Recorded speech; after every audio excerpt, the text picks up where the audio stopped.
Saya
kasih Tuhan, sebab pujian dan penyembahan kami sudah menghantar kami untuk kami lebih meresponi kebenaran firman-Mu. Terima kasih Tuhan. Urapi kami, berikan kami telinga seorang murid, supaya kami mendengar kebenaran firman-Mu dan kami aplikasikan dalam kehidupan kami. Berkati hamba-Mu Tuhan yang akan membawa kebenaran firman-Mu. Sembunyikan hamba-Mu di belakang salibmu, biar pesan-pesan Tuhan disampaikan berupa wahyu yang hikmat dari tangan-Mu Tuhan bagi hamba-Mu yang membawa kebenaran firman-Mu. Haleluya, haleluya.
kehidupannya. Mereka akan diberkati, berbahagia, dan segala perbuatan tangannya dibuat berhasil untuk hormat kemuliaan. Kiranya kami semua yang berhimpun pada saat ini termasuk dalam bilangan orang-orang yang dengar dan taat. Bukan dengan kekuatan diri kami sendiri, tetapi kekuatan yang bekerja di dalam kami oleh Tuhan Roh Kudus. Karena itu, siap kami ditaruh beri kebenaran firman dan pemberitaan kebenaran firman sebagaimana seluruh rangkaian ibadah ini tujuannya adalah supaya Tuhan dimuliakan. Terima kasih. Ini kami siap merenungkan kebenaran firman demi Kristus Yesus Tuhan. Setiap jemaat Tuhan yang siap merenungkan kebenaran firman Tuhan, mari sama-sama katakan amin. Puji Tuhan. Silakan duduk Bapak Ibu Saudara yang terkasih dalam Tuhan Yesus. Shalom. Sekali lagi shalom. Shalom. Sukacita. Amin. Amin. Puji Tuhan. Bapak Ibu Saudara yang terkasih di dalam Tuhan, hari ini kita akan belajar kebenaran firman Tuhan tentang kerendahan hati. Sudah 3 minggu berturut-turut kita mencoba menyelaraskan tema sepanjang pekan ini. Sebenarnya setiap tahun, setiap bulan Gereja Betel Indonesia secara sinodal menetapkan tema-tema. Dan sepanjang minggu ini kita akan belajar tentang kerendahan hati dalam konteks termasuk tentunya dalam kerelaan untuk melayani Tuhan. Dan tema ini di 27 negara GBI ada, dan minggu ini temanya ini. Tetapi secara pemerintahan gerejawi, Gereja Betel Indonesia juga sistem pemerintahan gerejawi yang bersifat pastoral, artinya penggembala, maka biasanya juga tidak harus mengikuti yang ditetapkan oleh Badan Pengurus Pusat. Tapi puji Tuhan, 3 minggu berturut-turut kita mencoba menyelaraskan tema mingguan kita. Sebelumnya kita belajar khusus tentang Paskah, dan memang kita masih merayakan Paskah. Minggu depan kita akan kembali secara lokal, kita akan belajar tentang masih tetap tema Paskah dalam konteks mempersiapkan diri untuk merayakan kemenangan Tuhan. Rendah hati dan rela melayani berdasarkan nats bacaan di Markus pasal 1 ayat 1 sampai 8. Ya. Injil Markus, Injil yang ditulis lebih duluan dari Injil yang lain. Ada 4 Injil, Markus ditulis duluan, ya. Kurang lebih tahun 60, 70 Masehi. Ditulis oleh seorang yang mulanya sempat lari dari pelayanan, tetapi kemudian oleh kasih karunia Tuhan dipakai kembali, ya.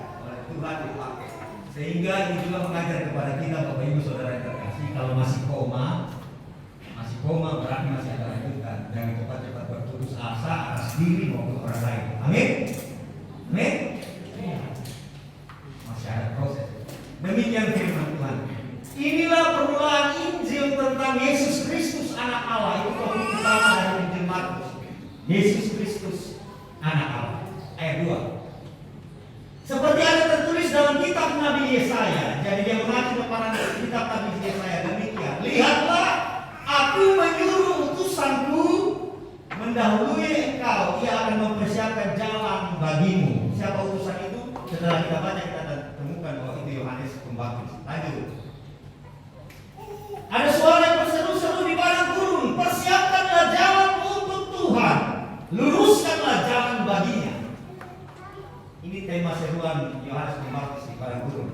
Demikianlah Yohanes Pembaptis tampil di padang gurun dan menyerukan, bertobatlah dan berilah dirimu dibaptis, dan Allah akan mengampuni dosamu. Bertobat dan beri diri dibaptis, hasilnya pengampunan dosa. Lanjut. Lalu datanglah kepadanya orang-orang dari seluruh daerah Yudea dan semua penduduk Yerusalem, sambil mengaku dosanya mereka dibaptis di Sungai Yordan.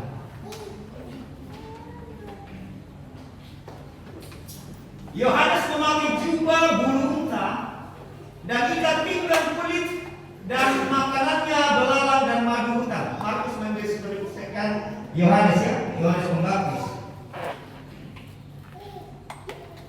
Inilah yang diberitakannya. Sesudah aku akan datang Ia yang lebih berkuasa daripadaku, membungkuk dan membuka tali kasutnya pun aku tidak layak. Ayat 8. Aku membaptis kamu dengan air. Jadi baptisan itu ada unsur air. Sakramen baptisan ada unsur air lalu dilakukan oleh seseorang. Sakramen perjamuan kudus ada unsur roti dan anggur. Nah, gitu. Jadi harus ada unsurnya. Rotinya boleh gerocong kalau memang tidak ada roti seperti biasa. Tetapi unsurnya tidak boleh ganti, tidak boleh tidak ada. Unsur roti dan anggur. Kalau di baptisan unsur air. Tetapi Ia akan membaptis kamu dengan Roh Kudus. Dan ini terjadi ketika peristiwa Pentakosta yang akan kita rayakan kurang lebih 1 minggu ke depan setelah lewat hari ini. Oke. Demikian kebenaran firman Tuhan yang kita baca. Bapak Ibu Saudara yang terkasih dalam Tuhan, sebagaimana di sini dikatakan temanya hari ini tentang rendah hati dan rela melayani. Tentunya tema ini disesuaikan atau didasarkan bacaan kita tadi dari seorang hamba Tuhan yang bernama Yohanes Pembaptis. Dulu suatu baru bertobat nih, masih sekolah minggu, bingung sekali membedakan antara Yohanes Pembaptis dengan Yohanes Yesus. Seperti susah membedakan antara Zakaria, bapaknya Yohanes Pembaptis, dengan Nabi Zakaria. Tapi begitulah. Ya. Tuhan berkarya sehingga boleh sampai pada keadaan sekarang ini. Ya, Bapak Ibu Saudara terkasih, hari ini kita akan belajar rendah hati dalam hubungannya dengan kerelaan untuk melayani. Pertanyaan pertama, mengapa perlu rendah hati? Slide kedua, cepat-cepat hari ini. Ya. Mengapa kita perlu rendah hati? Jawabannya karena itu perintah Tuhan. Amin. Selesai. 1 Petrus 5 ayat 5 bilang begini. Demikianlah juga kamu, ini nasihat, orang-orang muda tunduklah kepada orang-orang yang tua. Betul. Itu harus. Maka dalam konteks budaya kita di Buton ini ada prinsip 5 itu. Satunya, mengapa orang dihormati? Karena dia tua. Pertama, mengapa orang itu dihormati? Karena dia tua. Mengapa orang itu dihormati? Karena dia punya. Mengapa orang itu dihormati? Karena dia berilmu. Gitu kan? Tua, berilmu, berpengalaman. Terakhirnya, mengapa orang itu dihormati? Karena dia orang. Mengapa kita menghormati orang? Karena dia orang. Karena dia manusia. Maka tidak ada alasan untuk tidak menghormati sesama, begitu. Itu prinsip di daerah di budaya negeri. Dan itu sangat tadi. Oke. Mengapa kita perlu rendah hati? Karena firman Tuhan, rendahkanlah dirimu seorang terhadap yang lain. Itu pertanyaan, itu jawaban untuk menjawab pertanyaan mengapa kita perlu rendah hati. Karena itu perintah Tuhan. Lalu kalau saya memilih untuk tidak rendah hati, atau kalau saya memilih untuk rendah hati, ada jawaban berikutnya. Kalau saya memilih untuk tidak taat, untuk tidak merendahkan diri saya terhadap satu terhadap yang lainnya, firman Tuhan bilang begini. 1 Petrus 5 tadi. Konsekuensinya kalau saya memilih untuk tidak merendahkan diri saya terhadap orang lain, maka saya akan berhadapan-hadapan dengan Allah yang memerintahkan untuk merendahkan diri. Allah menentang orang yang sombong. Dan ketika kita diperintahkan rendahkanlah dirimu seorang terhadap yang lain, lalu kita memilih untuk tidak mengikuti kehendak Allah, Allah bilang begini, engkau akan berhadapan-hadapan dengan saya. Karena itu Allah menentang orang yang gampang. Tetapi kalau kita memilih untuk melakukan sebagaimana yang Dia kehendaki, konsekuensinya saya akan sayang kamu. Tuhan bilang begitu. Tetapi mengasihani orang yang rendah hati. Itu. Jadi kalau ditanya mengapa kita perlu merendahkan diri kita seorang terhadap yang lain. Karena Tuhan suruh. Karena itu maunya Tuhan. Amin. Dan ketika kita hidup dalam kehendak Tuhan itu, Tuhan bilang apa dan mengasihi. Slide berikutnya. Bapak Ibu Saudara yang terkasih dalam Tuhan, dari bacaan kita dikisahkan tentang Yohanes yang adalah seorang guru. Ya, seorang guru yang dikenal ya, sedikit nyentrik orang ini ya. Dikenal oleh banyak orang pada zaman Tuhan Yesus, yang dia sejaman dengan Tuhan Yesus, bahkan sepupu. Namun ketenarannya tidak membuat Yohanes menjadi sombong. Ia tetap rendah hati dan tetap melayani. Dan itu bisa kita lihat kerendahan hati itu pada ayat 7 dikatakan begini. Dia berkata, sesudah aku akan datang, dia menunjuk kepada pribadi Sang Mesias yang lebih berkuasa daripada aku, membungkuk dan membuka tali kasutnya pun aku tidak layak. Di Injil palsu Barnabas, perkataan ini dikatakan oleh Yesus untuk menunjuk seorang nabi yang terakhir. Injil palsu Barnabas tulis, jadi Yesus yang bilang begini, buka tali sepatunya pun saya tidak layak. Yesus yang bilang begitu, jadi menyatakan bahwa akan ada nabi yang lain, sehingga nabi yang terakhir itu disebut Mesias. Nabi yang terakhir itu akan disebut Kristus. Ada yang lucu tidak? Ada yang unik tidak? Karena tidak ada seorang pun nabi yang lain yang digelar Kristus. Tidak ada seorang pun nabi yang lain yang digelar Al-Masih kecuali Yesus. Ya tak? Maka gugurlah konsep ayat ini. Injil palsu Barnabas bisa di debat dengan satu ayat. Oke, berikutnya. Apa yang kita mau teladani? Slide berikut. Ya. Berikut adalah beberapa hal yang bisa kita teladani dari seorang yang bernama Yohanes Pembaptis. Ini kan kita belajar tentang kerendahan hati kan? Nah ini penting. Kalau kita baca Alkitab, mengapa orang Israel perlu 40 tahun di padang berputar-putar selama 40 tahun? Firman Tuhan bilang begini, kau ingatkan perjalananmu selama 40 tahun? Bukankah maksudnya supaya kamu merendahkan hati dan aku menguji apakah engkau taat kepada? Jadi untuk merendahkan hati orang Israel, bangsa Israel, mereka perlu diputar-putar 40 tahun supaya mereka sungguh-sungguh merendahkan hati dan kemudian taat kepada Tuhan. Dan hati kita belajar itu melalui Yohanes Pembaptis. Dan inilah teladan yang bisa kita pelajari. Slide berikutnya. Ini kerendahan hati Yohanes Pembaptis, kerelaannya di dalam pelayanan kita bisa lihat di Markus 1 ayat 4. Bagaimana dia hidup memfokuskan dirinya pada Kristus, pada Mesias.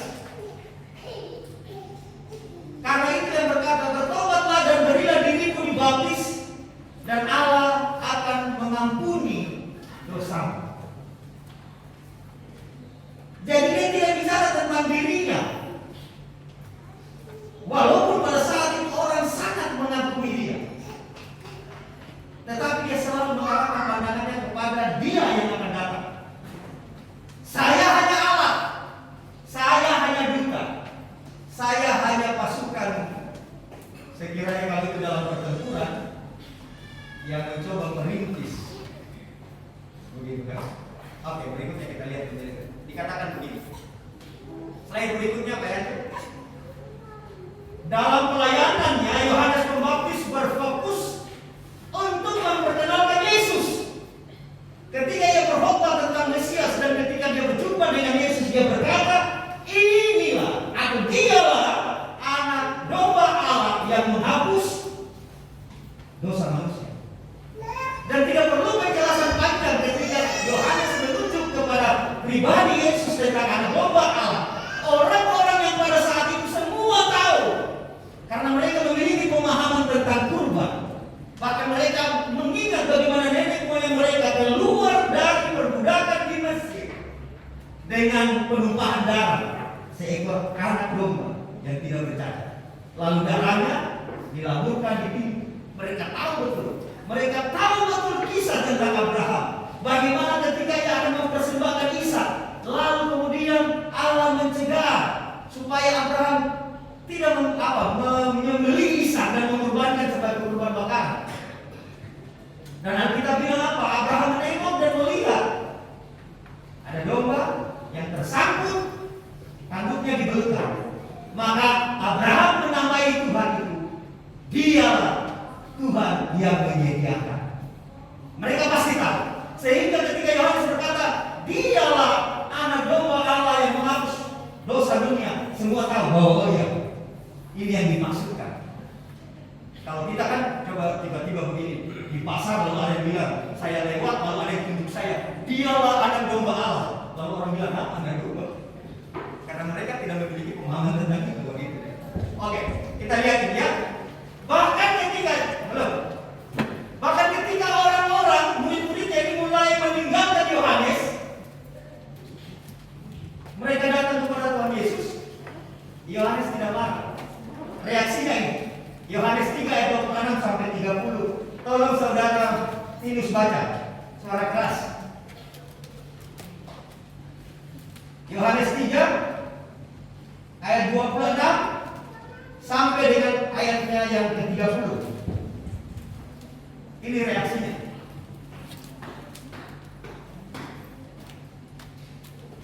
Mulai dari ayat 25 nih. Mulai dari ayat 25. Ya.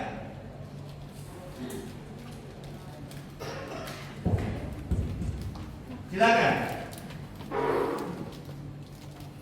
Maka timbullah perselisihan di antara murid-murid Yohanes dengan seorang yang berkata. Jadi mereka bersoal jawab tentang penyucian, tentang baptisan. Ya, oke, lanjut. Berselisih. Lalu mereka datang kepada Yohanes dan berkata kepadanya, Rabi, orang yang bersama dengan engkau seberang sungai Yordan, dan yang tentang dia engkau telah memberi kesaksian, dia membaptis juga dan semua orang pergi kepadanya. Oke, sabar. Murid-muridnya bilang begini, itu tuh yang kau bilang dia itu anak domba Allah, ikut baptis juga. Walaupun Alkitab tidak menulis Yesus membaptis, para murid-muridnya yang membaptis ya. Oke, lanjut. Mereka lapor ke Yohanes. Lalu Yohanes tanggapi begini. Lanjut. Jawab Yohanes, tidak ada seorang pun yang dapat mengambil sesuatu bagi dirinya kalau tidak dikaruniakan kepadanya dari surga. Amin. Kamu sendiri dapat memberi kesaksian bahwa aku telah berkata, aku bukan Mesias, tetapi aku diutus untuk mendahului. Ya itu, dia sudah menyaksikan. Kamu lihat ya, kamu betul-betul bisa menyaksikan bahwa saya menyatakan saya bukan Mesias, saya bukan Al-Masih, saya bukan Kristus, tetapi saya adalah pribadi yang diutus untuk mendahului sang Mesias itu. Ayat 9. Yang punya mempelai perempuan, ia mempelai laki-laki, tetapi sahabat mempelai laki-laki yang berdiri dekat dia dan yang mendengarkannya sangat bersukacita mendengarkan suara mempelai laki-laki itu. Itulah sukacitaku, dan sekarang sukacitaku itu penuh. Oke, tahan. Yohanes bilang begini, sukacitaku dan sukacitaku itu penuh ketika sang mempelai laki-laki yang memiliki mempelai perempuan itu, yang dikatakannya, yang akan punya mempelai perempuan ialah mempelai laki-laki. Tetapi saya sahabatnya, sahabat Kristus, sahabat sang Mesias itu, sahabat mempelai laki-laki itu, yang berdiri di dekat sang mempelai sang Kristus dan mendengarkannya bersukacita mendengar suara mempelai laki-laki itu. Dan itu kesenanganku. Sekalipun saya hanya utusan. Ya kira-kira ini Yohanes menyatakan kegembiraan bahwa dia bukan Mesias, tetapi baginya cukup itu menjadikan sumber sukacita yang penuh baginya ketika ia menjadi sahabat mempelai laki-laki yang memiliki mempelai perempuan. Dan Yohanes mengatakan seperti itu. Ya kira-kira kalau bahasa kita sekarang ikut senang dengan orang senang. Jangan sebaliknya dong. Makanya Alkitab ajar kepada kita, kamu semua itu tubuh Kristus, masing-masing adalah anggotanya. Dan sebelum ayat itu bilang, kalau satu menderita semua ikut menderita, kalau satu dimuliakan semua ikut bergembira. Ayat 30. Ia harus makin besar, tetapi aku harus makin kecil. Itu respon Yohanes. Ketika murid-muridnya mulai meninggalkan dia dan pergi mengikut Yesus, Yohanes bilang begini, ya memang dia harus semakin besar, dia harus semakin dimuliakan, dia harus semakin ditinggikan. Karena dia yang sang Mesias mempelai laki-laki yang memiliki mempelai perempuan. Jadi Yohanes fokus kepada Yesus. Karena itu Bapak Ibu Saudara yang terkasih di dalam Tuhan Yesus, dalam pengiringan kita juga kepada Tuhan. Karena mengiring Tuhan ini ibarat dunia pertandingan, gelanggang. Rasul Paulus bilang gitu. Rasul Paulus ini tahu olahraga, tahu dunia militer, tahu dunia pertanian dan peternakan. Makanya kalau kita baca surat-suratnya ada di situ kan. Seperti seorang gembala berhak minum susu, dia bicara tentang bagaimana menabur, bagaimana seorang petinju tidak pukul sembarangan karena dia tahu tentang olahraga. Dunia militer dia tahu bahwa seorang prajurit dia tidak pusing tentang dirinya, dia hanya mementingkan supaya dia bisa layak di hadapan komandannya. Dia mengerti betul. Dia bercerita tentang selengkap senjata Allah, bagaimana helm dipakai, bagaimana perisai dipakai, pedang dan sebagainya. Dan di dalam Ibrani pasal 12, mari buka kita Ibrani pasal 12 ayat 1. Paulus bilang begini, dunia ini gelanggang pertandingan. Kalau Niki Astria bilang apa? Dunia ini panggung sandiwara. Saya tidak mau ikut saya. Karena minggu lalu kita belajar bagaimana hidup kita harus hidup didasarkan pada ketulusan dan kemurnian, bukan sandiwara. Amin. Sebelumnya kita belajar tentang ketabahan. Oke. Firman Tuhan bilang begini, karena kita mempunyai banyak saksi bagaikan awan yang mengelilingi kita, banyak mata yang mengarahkan pandangannya kepada saudara dan saya, seperti ikan lohan di akuarium. Nah, itu kira-kira. Kiri kanan, muka belakang, di atas bahkan. Dilihat begitu. Karena itu marilah kita menanggalkan semua beban dan dosa yang begitu merintangi kita dan berlomba dengan tekun dalam perlombaan yang diwajibkan bagi kita. Jadi hidup mengiring Kristus itu ibarat perlombaan, ibarat pertandingan. Ayat 2. Kalau ini pertandingan, ayat 2 bilang begini. Lanjut. Marilah kita melakukannya, marilah kita ikut berlomba, marilah kita ikut bertanding dengan mata kita tujukan kepada Yesus yang memimpin kita dalam iman dan yang membawa kita kepada kesempurnaan, yang dengan tekun mengabaikan kehinaan, tekun memikul salib dan sukacita yang disediakan bagi Dia yang sekarang duduk di sebelah kanan tahta Allah.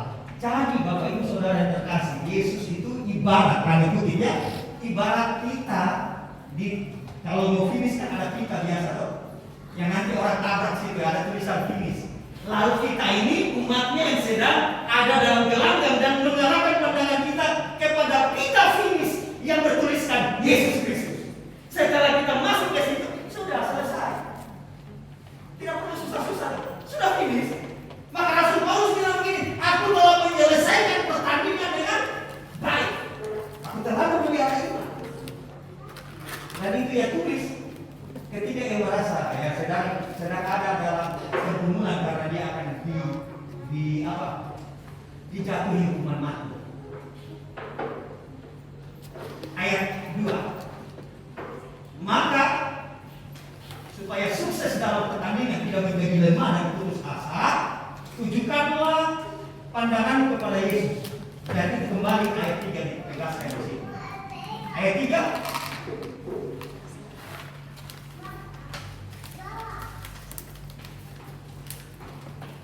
Ingatlah selalu akan Dia yang telah menanggung bantahan sebab itu terhadap dirinya dan tiap orang-orang berdosa, supaya jangan kamu menjadi lemah dan putus asa. Mengapa dalam pengiringan kita, dalam pertandingan ini kita menjadi lemah, bahkan tidak jarang kemudian orang putus asa dan meninggalkan Yesus karena matanya tidak ditujukan kepada Yesus, dia tidak mengingat akan Yesus. Mungkin ketika sedang berlari, ya mungkin banyak halangan-halangan. Kadang-kala sedikit mata kita teralihkan, tapi kembalilah melihat ke Yesus. Amin.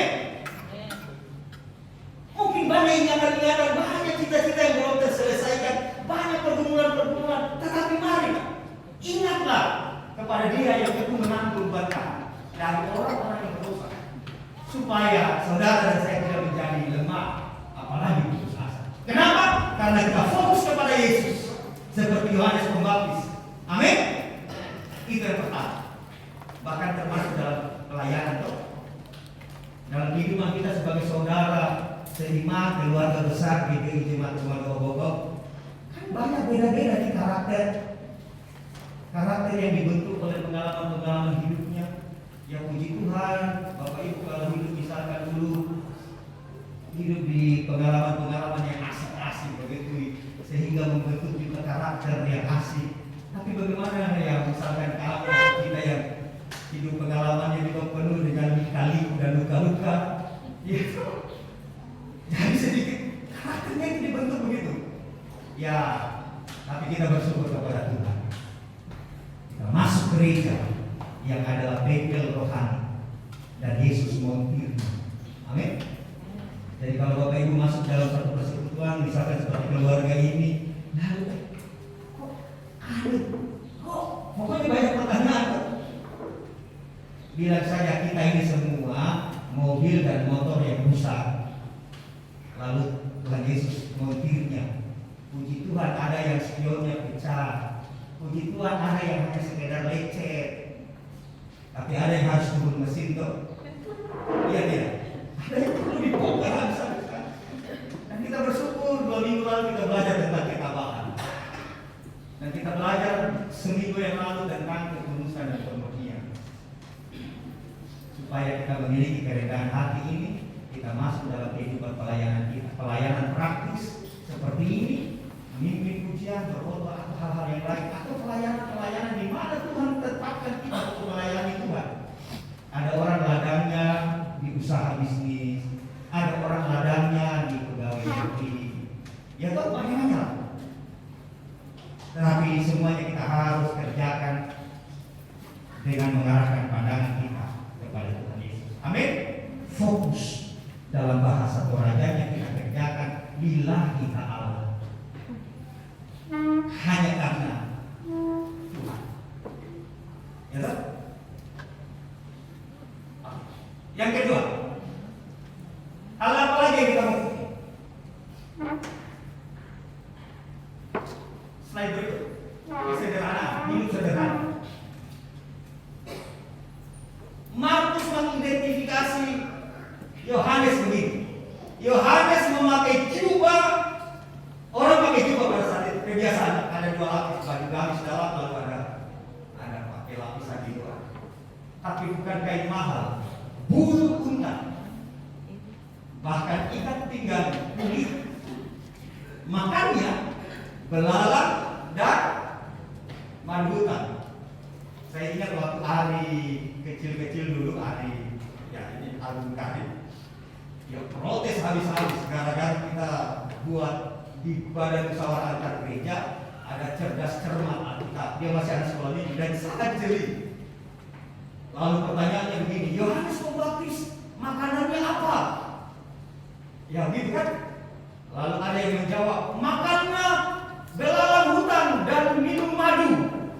Lalu dibenarkan oleh juri. Ari protes, salah. Yang benar itu madunya madu hutan, belalangnya bukan belalang hutan. Anda sekolah minggu, masih kecil, saya ingat sampai sekarang. Saya tidak tahu Ari masih ingat tidak. Sekarang begitu ada sekolah teologi dia, ya begitu. Makannya belalang dan minumnya madu hutan. Oke. Sederhana ini. Berikut. Lanjut. Firman Tuhan menyaksikan bahwa Yohanes Pembaptis ini memakai jubah bulu unta dan ikat pinggangnya kulit, makanannya belalang dan manduka. Ia tidak merasa minder, seorang nabi, seorang yang pada saat itu juga selebritis, pesohor. Karena satu provinsi tadi dibilang, provinsi Yudea, ada 2 provinsi, Galilea di atas utara, provinsi Yudea di bawah selatan. Ini provinsi ya kira-kira seperti DKI lah begitu. Karena ada Yerusalem di situ. Ini metropolis di kotanya. Orang-orang datang di situ menjumpai Yohanes. Jadi dia pesohor. Ya. Kira-kira subscribernya banyak begitu. Tetapi ia tidak merasa minder atau menjadi kurang bersyukur karena apa yang dia pakai. Bahkan dia berani mengoreksi. Ya. Yohanes dikatakan sih tahu identitasnya itu tidak bergantung dengan apa yang dia makan, dengan apa yang dia minum, dengan apa yang dia pakai. Persoalannya kita sekarang orang percaya ini yaitu juga saya juga saya berpikir ya kadang-kala identitas kita, status kita itu risih-risih juga ditentukan oleh apa yang kita pakai begitu. Kalau HP-nya dikatakan karet di isolasi langsung campur harga dirinya. Bukan berarti Bapak Ibu pulang langsung mengganti Bapak Ibu. Tidak, bukan gitu. Identitasnya tidak ditentukan oleh apa yang dikatakan orang, apa yang menjadi penilaian orang, tetapi dari Tuhan. Apa yang dikatakan Tuhan, ia hidup dalam panggilannya. Karena yang pertama tadi dia fokus, yang kedua bukan soal. Sekali lagi Bapak Ibu Saudara terkasih, saya tidak bicara tentang bahwa kalau Bapak Ibu sanggup, bukan. Tetapi Rasul Paulus bahkan mengajar kepada jemaat. Mari kita buka kita kalau ya. Kita baca dulu Lukas 3 ayat 14, ini koreksi dari Anda. Lukas 3 ayat 14.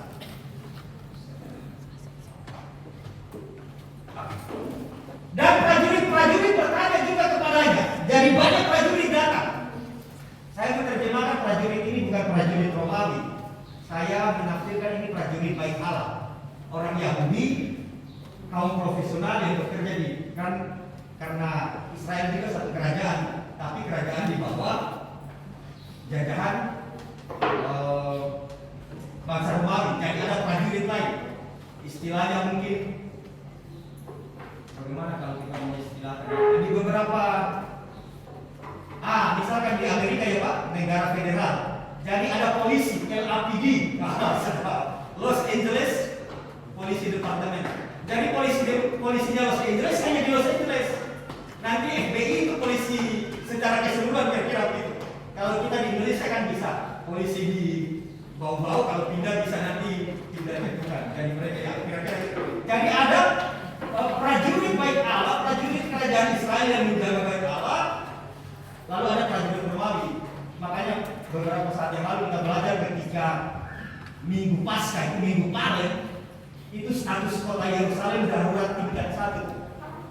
Kenapa? Karena orang akan berkumpul dari seantero penjuru dunia, orang-orang Yahudi, baik Yahudi secara darah, suku, atau Yahudi yang percaya memisahkan diri mereka seperti orang-orang Ethiopia begitu kan.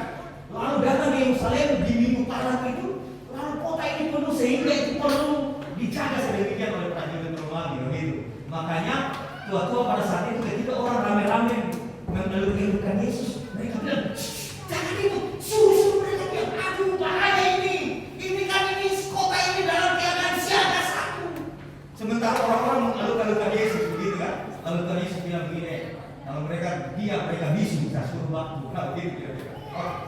Prajurit-prajurit ini sebagai orang-orang profesional datang dan bertanya kepada Yohanes, apa yang harus kami lakukan? Yohanes bilang begini, untuk menghindari pungli, untuk menghindari korupsi, cukupkan dirimu dengan gajimu. Selesai. Jawab Yohanes kepada mereka, jangan merampas, jangan memeras, cukupkanlah dirimu dengan gajimu. Sudah ada gaji 13 mau gaji 14 lagi. Sudah ada sertifikasi. Kalau pendeta lagi ya, silakan bisa juga. Kenapa demikian? Karena Rasul Paulus ajar begini. Filipi 4 ayat 11. Rasul Paulus bilang begini, ini perlu kita pelajari di hal ini. Dia ajar kepada jemaat gereja di Filipi, dia ajar juga kepada kita untuk belajar. Katakan, dan ini bukanlah karena kekurangan, sebab aku telah belajar mencukupkan diri dalam segala keadaan. Makanya Rasul Paulus bilang begini, saya tahu itu tidur di tikar, saya tahu itu tidur di spring bed yang empuk, saya tahu itu makan gas langit, saya tahu makan burger. Akhirnya begitu. Nanti Bapak Ibu baca di Filipi pasal 4 ini. Lalu kemudian kesimpulannya, bahwa saya sanggup menanggung segala perkara di dalam kekuatan yang diberikan oleh Allah. Segala perkara dapat kupikul entah yang penderitaan maupun hidup yang penuh dengan keberkatan. Segala perkara dapat kusanggung di dalam Dia yang memberi kekuatan kemampuan kepada. Karena itu diajar, mari belajar. Aku telah belajar. Begitu. Ayat yang favorit pernah ditulis di celana Evander Balket waktu dia mengalahkan netizen, ya, itu terkenal begitu. Bapak Ibu mungkin sudah lupa kalau saya masih ingat.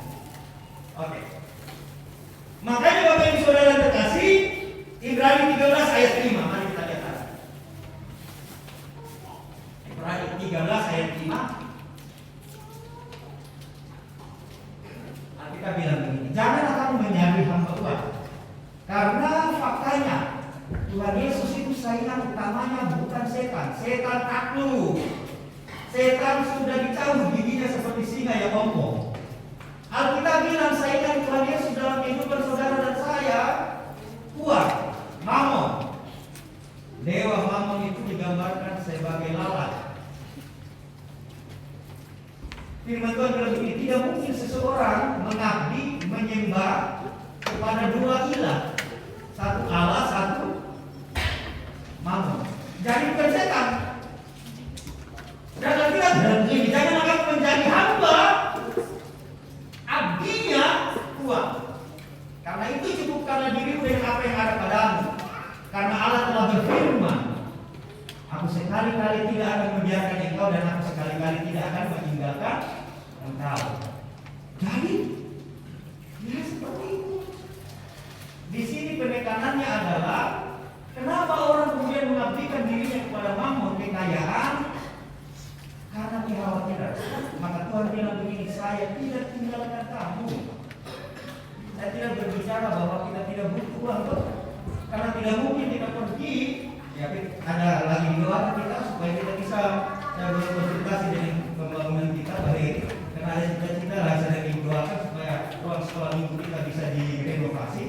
Lalu kemudian ketika kita membangun nanti kita pergi di toko, lalu kita minta pesan semen, lalu ketika saat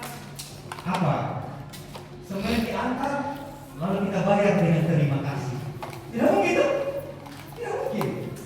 Tetapi perhatikan ini, jangan kamu menjadi pengabdi, abdi, sehingga lahir kata ibadat, avoda. Itu. Lalu kamu pun itu mengkhawatirkan. Tuhan bilang begini, aku tidak akan membiarkan engkau dan aku tidak sekali-kali meninggalkan engkau. Lalu kalau ada kekhawatiran tentang itu, balik lagi kepada Tuhan. Tuhan, saya khawatir tentang hal ini. Sesuai dengan Rasul Paulus mengajar kepada jemaat di Filipi dan firman Tuhan kepada kita, janganlah hendaknya kamu khawatir. Pun sekiranya kamu khawatir, itu frasa-frasanya tambahannya. Kemukakanlah segala sesuatu kepada Tuhan di dalam doa, permohonan dan ucapan syukur. Oke.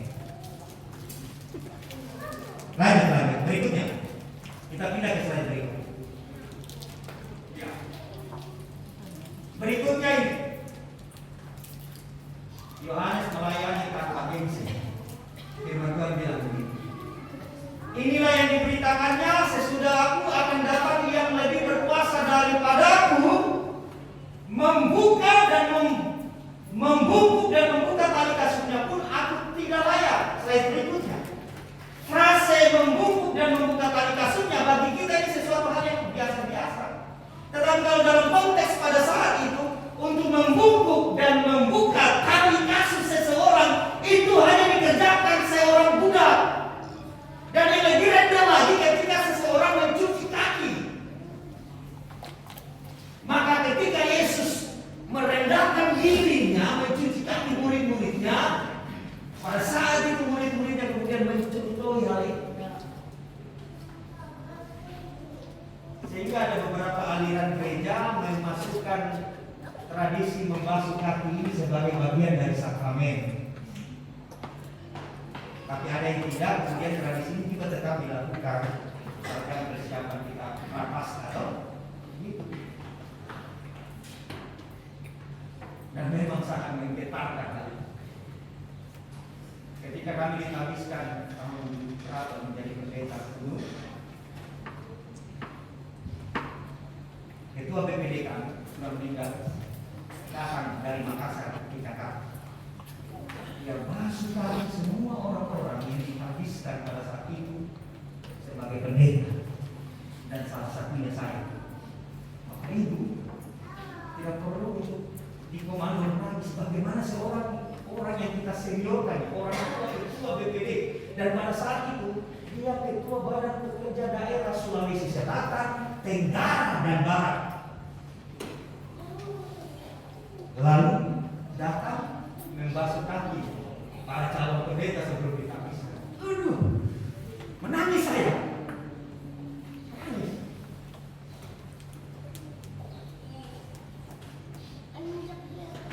Dan seperti itu, kerendahan hati itu ditunjukkan oleh Yohanes ketika dia berkata, bahkan untuk membungkuk dan melepas tali kasutnya pun aku tidak layak. Yohanes sebagai orang Yahudi tahu bahwa pekerjaan itu adalah pekerjaan yang paling kecil dan hina. Seorang budak yang paling tidak berpengalaman, bahkan kalau budak ada serakannya, maka budak yang paling rendah yang melakukan pekerjaan itu. Karena itu Bapak Ibu Saudara yang terkasih dalam Tuhan, pelayanan apapun yang dipercayakan oleh Tuhan, lakukan dengan tekun, tidak perlu gengsi. Amin. Karena dalam pelayanan tidak ada serakannya. Memang pelayanan memimpin pujian itu penting, tetapi apakah menerima jemaat datang tidak lebih penting dari memimpin pujian atau bertobat? Karena sesungguhnya sekali lagi tidak ada kasta, tidak ada tingkatan-tingkatan dalam pelayanan. Semua sama di hadapannya. Amin. Amin. Iya. Itu contoh saja ketika suatu ketika nanti sang raja memisahkan umatnya kambing dan domba, kiri kanan, gitu kan? Lalu banyak orang bilang di bagian yang domba sebelah kanan, sang raja itu bilang gini, masuk. Sebab waktu saya sakit, kamu datangi saya di rumah sakit. Waktu saya telanjang, kamu belikan saya baju. Di penjara kamu besuk. Gitu? Lalu orang-orang ini bilang begini, apa kami itu? Kami lakukan itu kepadamu. Lalu dia bilang, karena kamu melakukannya untuk dia yang begini. Jadi ternyata ketika kita melakukan sesuatu bagi orang-orang percaya, khususnya sebenarnya kita sedang melakukan untuk Kristus. Amin. Amin. Coba bayangkan satu kelas nanti diadakan korek, ya betul begini bukan oleh korek. Kau ini waktu saat telanjang kau berikan saya baju, walaupun hanya RP. Lalu kita bilang, apa itu kan? Itu waktu kau bikin untuk dia. Oh iya kan? Oh betul juga. Ya. Ya. Karena itu Bapak Ibu Saudara yang terkasih, hari ini kita sudah belajar tentang kerendahan hati dalam konteks keikhlasan dalam melayani. Supaya kita sanggup, mari arahkan pandang kepada Tuhan. Amin. Hanya Yesus, hanya Yesus, hanya Yesus, kekasihku. Mungkin ada hal-hal yang lain yang mari fokus kepada Yesus. Kalaupun kita ingin supaya kita betul-betul menjadi seorang yang sukses dalam hidup ini, puncaknya kita akan berkata, kalau saya sukses, biar Tuhan dimuliakan lewat kesuksesan saya. Amin. Begitu. Tidak salah. Orang yang belajar setinggi-tingginya, silakan meraih gelar sedemikian, tetapi kemudian pada akhirnya kita berkata, kemuliaan hanya bagi Yesus. Amin. Iya. Kan asik tuh. Ketika seseorang memegang piala, katakanlah, ya, piala apa terkenal di Piala Citra sudah tidak ada lagi. Oscar. Yang ada patung gitu. Kemudian ibaratnya saya berprestasi di dunia perfilman. Sutradara terbaik. Lalu saya datang. Kan saya dapat penghargaan. Saya dihargai sedemikian karena kemampuan saya menyutradarai film. Sutradara terbaik, penulis skenario terbaik, sekaligus pemeran utama terbaik. Wih, 3 dikasih kan sekalian. Lalu saya berkata begini, penghargaan kemuliaan bagi Tuhan. Asik. Amin. Begitu.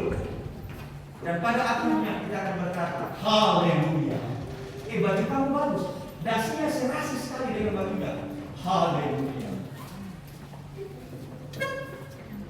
Karena kita fokus kepada Tuhan, kemudian kita belajar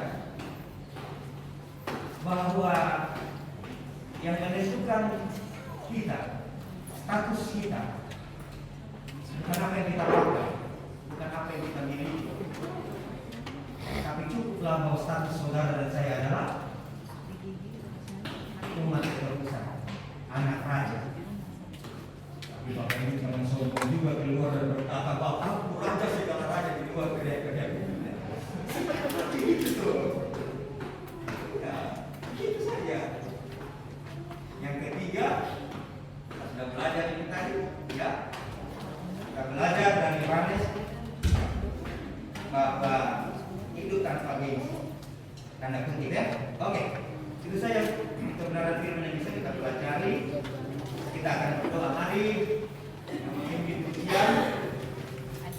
Kita menyanyikan satu pujian HP.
Biar itu dimateraikan dalam kehidupan kami, sehingga apapun tugas panggilan pelayanan kami, apapun bentuknya, kami kerjakan dengan mengarahkan pandangan kami kepada Engkau.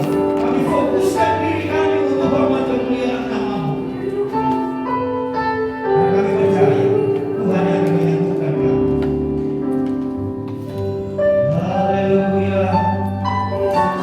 Kemuliaan kami bagi-Mu, dulu sekarang sampai selamanya. Hanya Engkau yang layak dipuji. Kami menyembah-Mu,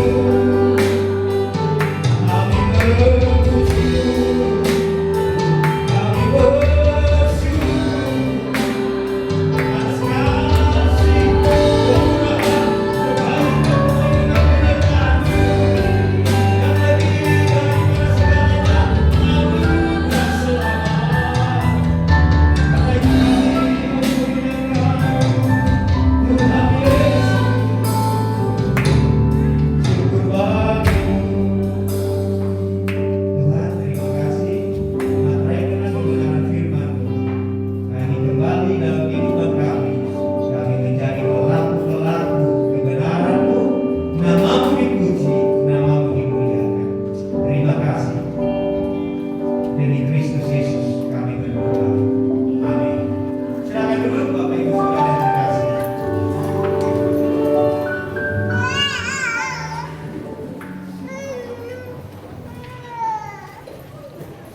Puji nama Tuhan, saya percaya kita semua diberkati dalam kebenaran firman Tuhan pagi hari ini, amin.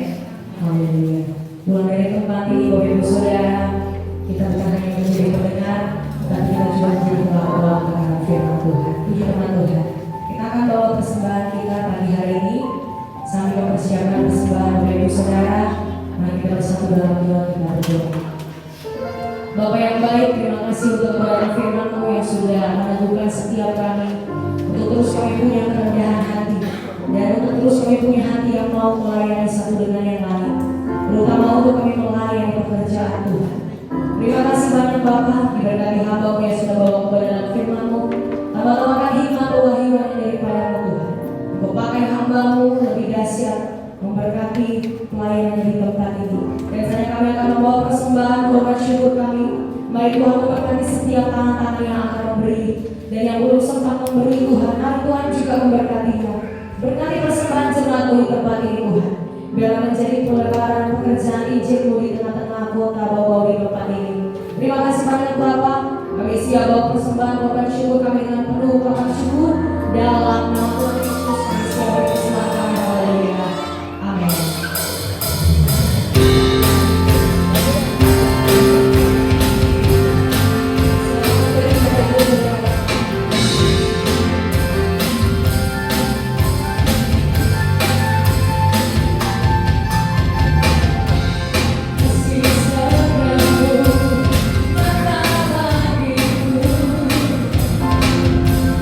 Terima kasih.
Kemudian saya disampaikan secara khususnya pada minta supaya Ibu Desi siap-siap untuk memimpin kita nanti. Nanti kita lihat karena sesudah ini kita akan bicarakan teknis pelaksanaannya pada hari Selasa 17 Mei jam 7 malam.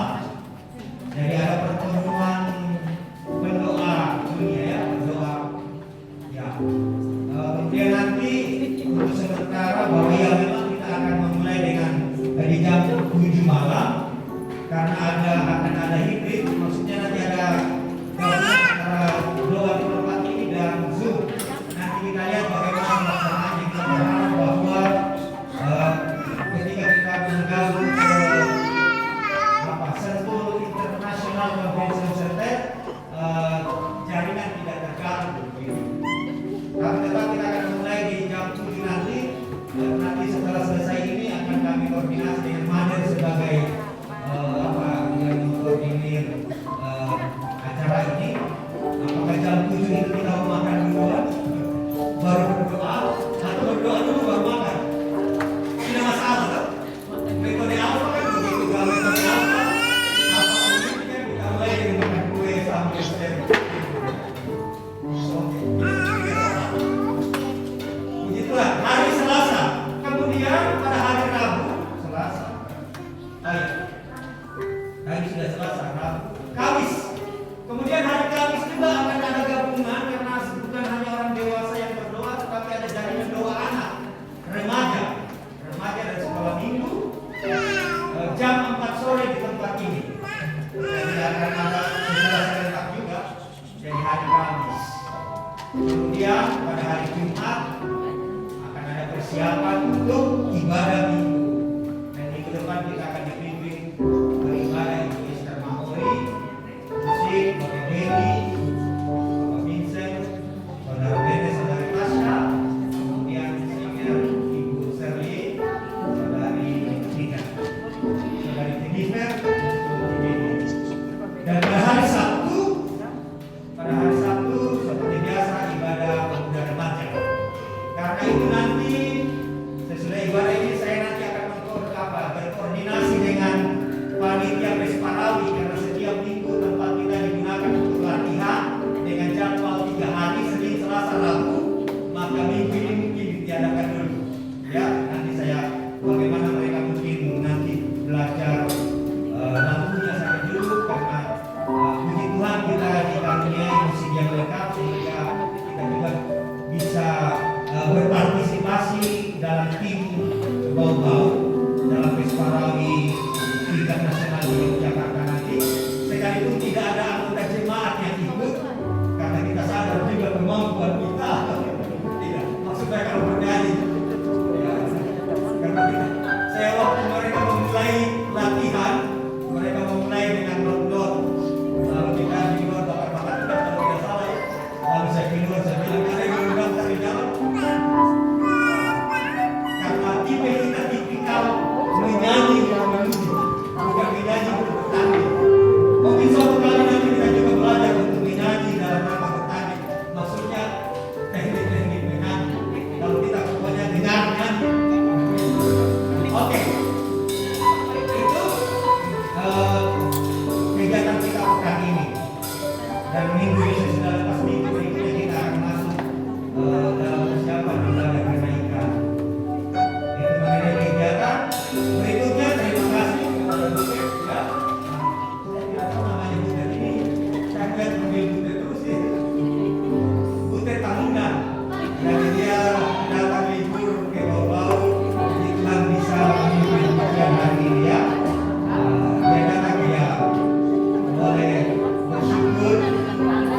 Selain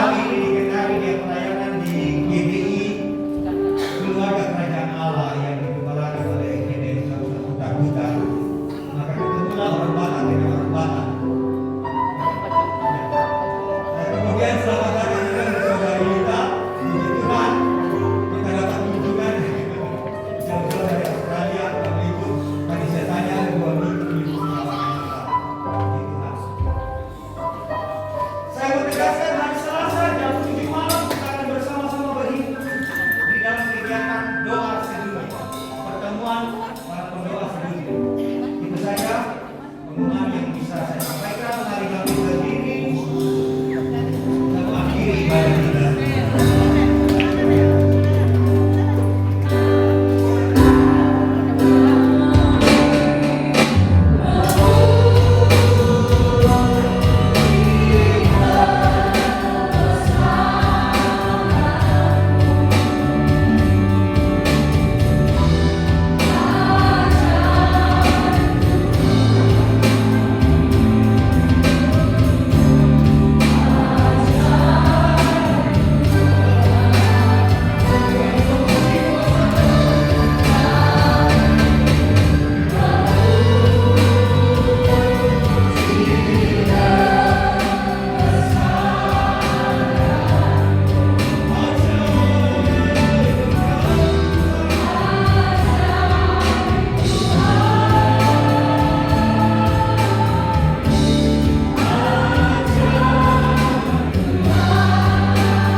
Engkau yang telah berfirman, apa yang kami perkatakan di hadapanmu, itu yang akan Engkau perbuat atas hidup kami.